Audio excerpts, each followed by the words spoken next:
ગુજરાતવાસીઓએ મેઘાનું રૌદ્ર સ્વરૂપ જોયું અને જે બાદ હવે તંત્રના ભ્રષ્ટાચારનું સ્વરૂપ જોવા મળી રહ્યું છે। સ્માર્ટ સિટી લઈ લો કે પછી વિકસતું શહેર લઈ લો, બધી જ પરિસ્થિતિ સરખી છે। જ્યાં જુઓ ત્યાં માત્ર ખાડાનું સામ્રાજ્ય છે।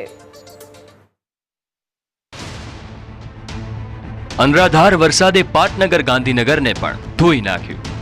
રાજ્યનું પાટનગર ખાડાનગર બન્યું છે। પાટનગર ગાંધીનગરમાં જ વરસાદ બાદ ખાડાઓ જોવા મળ્યા। શહેરના મોટા ભાગના સેક્ટરોમાં ખાડારાજ જોવા મળ્યું। ચ0 સર્કલ, બાયજીપુરા, કમલમ, કોબા, નર્મદા કેનાલ પાસે મસ્ત મોટા ખાડાઓ જોવા મળ્યા। કોબાથી ચ0 સુધી વીઆઈપી મુવમેન્ટ હોવા છતાંય કમર તોડ ખાડા દેખાયા।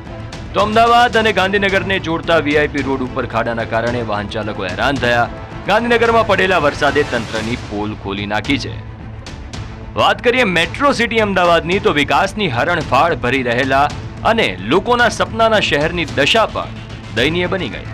ન્યૂઝ કેપિટલ દ્વારા વિવિધ વિસ્તારોમાં રિયાલિટી ચેક કરાયું, જેમાં વાડજ, વંદે માતરમ, ગોદરેજ ગાર્ડન સિટી, કાડી ગામમાં રસ્તા બિસ્માર હાલતમાં જોવા મળ્યા। સાથે જ ખરાબ રોડ રસ્તાને કારણે શહેરવાસીઓને પારાવાર નુકસાનીનો સામનો પણ કરવો પડી રહ્યો છે અને લોકોમાં ભારે રોષ તો છે જ। જે બજેટ ફાળવવામાં આવ્યું હતું કોર્પોરેશનને, એ કોર્પોરેશનને બજેટ આજે ઝીરો જેવું લાગી રહ્યું છે।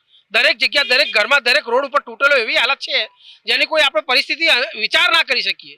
આજે અમને દુઃખ થાય છે કે અમારા દીકરા દીકરી અથવા આપણે કોઈ સિનિયર સિટીઝનને લઈ જવું હોય ને તો એના ખાડા ટેવા કમર તૂટી જતી હોય। સાહેબ, અત્યારે હોસ્પિટલમાં લાઈનો લાગી જતી હોય રોડ રસ્તાઓ દેખતા। સૌથી મોટી તકલીફ તો એ છે કે નાના નાના છોકરાઓ જે સ્કૂલમાં જાય છે, આજે અમારા મોટાના કમર સુધીનો પાણી, ઢીચણ સુધીનો પાણી હોય તો નાના નાના છોકરાઓનો કંઈક બી બનાવ બની જાય, એના માટે એને સ્કૂલ રોકવી પડે છે, ભણતર એમનું રોકવું પડે છે। બીજી તરફ એએમસી વિપક્ષ નેતા શહેજાદ ખાન પઠાણે સત્તા પક્ષ પર આરોપ લગાવ્યા અને કહ્યું કે એએમસીમાં સત્તાધારી બીજેપીના શાસનમાં કાંડ, કૌભાંડ અને ભ્રષ્ટાચાર સામાન્ય बाबत बनी गई है। रोड, रास्ते की और ड्रेनेज पानी जैसी समस्याओं की करीबन 115 पीआईएल पिछले 14 वर्षों में हुई है। एस्टेट खाते की 64 पीआईएल जनता द्वारा कोर्ट में की गई है।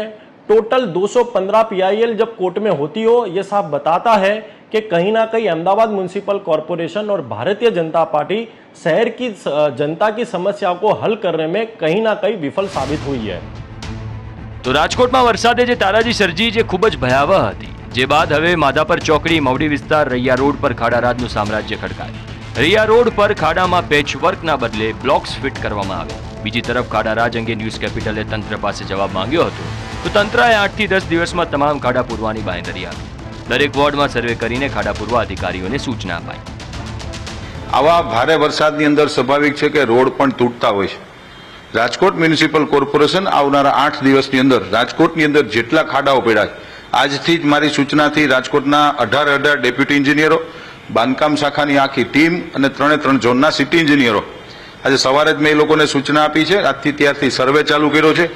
8 થી 10 દિવસની અંદર આખા રાજકોટની અંદર જેટલા જે વોર્ડની અંદર, જે વિસ્તારોની અંદર ખાડા પડ્યા છે, આ તમામ જગ્યાએ પેચવર્ક કરવામાં આવશે અને એની પેચવર્કની એજન્સીને કામ પણ આજથી અમે લોકોએ આપી દીધું છે।